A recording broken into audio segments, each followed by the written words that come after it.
The DAOs, we've been speaking about DAOs here, and today we're going to speak about its application, its practical application, and applying. Why not speaking about applying it to something that we all like, football? How can a DAO, for example, create a dream team? How can we all participate in a DAO to that end? How can the DAO in practice acquire players or the place to play or things like that? How can it work? Because one of the advantages of the DAO is that it's worldwide.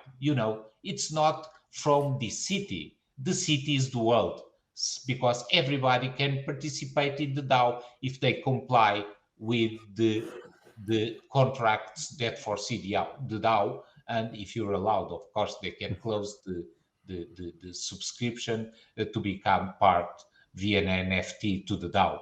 And to speak about this today, I'm again with Ricardo. Ricardo, can you further elaborate how you would create your dream team in Okay. practice? Well, I would say that this is still something theoretical and probably something that we are still a long way afar. But I would see, for instance, a DAO where people that would want to contribute to the DAO would fund the DAO, which would be kind of a football club. And with their participation, the DAO would be able to acquire players. It would be able to set up a team, and the DAO could foresee, for instance, the code for the tactics, selecting the team, applying it, the code itself and smart contracts embedded in would still be able to apply the best tactics against the opponent that it would analyze and so on. So there is possible to establish a lot of things in the team. But the members of the DAO, which would be kind of the club, the members of a club,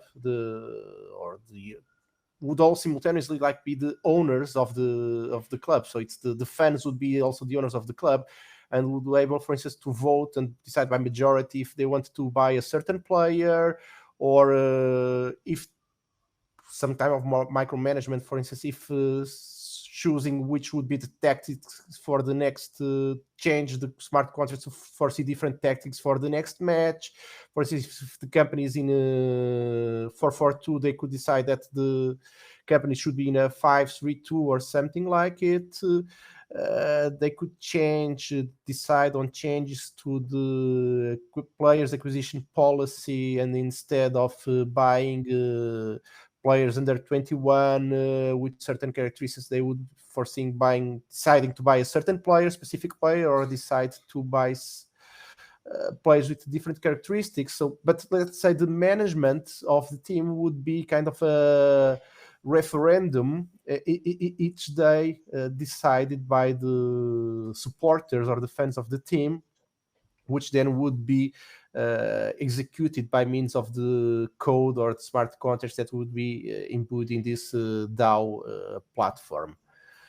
I would say we are still in a long way ahead of this, but I would say probably that this could be something very easy, for instance, for esports or something like this. So like career management, electronic sports, where the DAO could set up a team to compete in these types of esports very easily.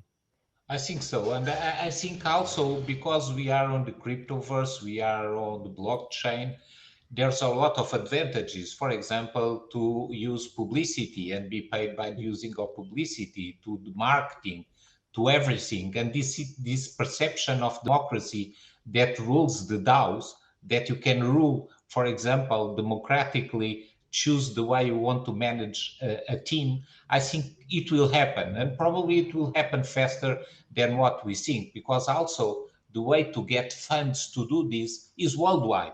It's completely decentralized and can bring new opportunities. We're speaking only about football because everybody likes football and likes sport. But of course, these opportunities range from every area to, for example, to developing a vaccine to some kind of the disease and finding democratically who is going to do the investigation, to buying, for example, very rare things and bidding via DAO, etc., etc., etc. Thank you, Ricardo. Thanks. Bye.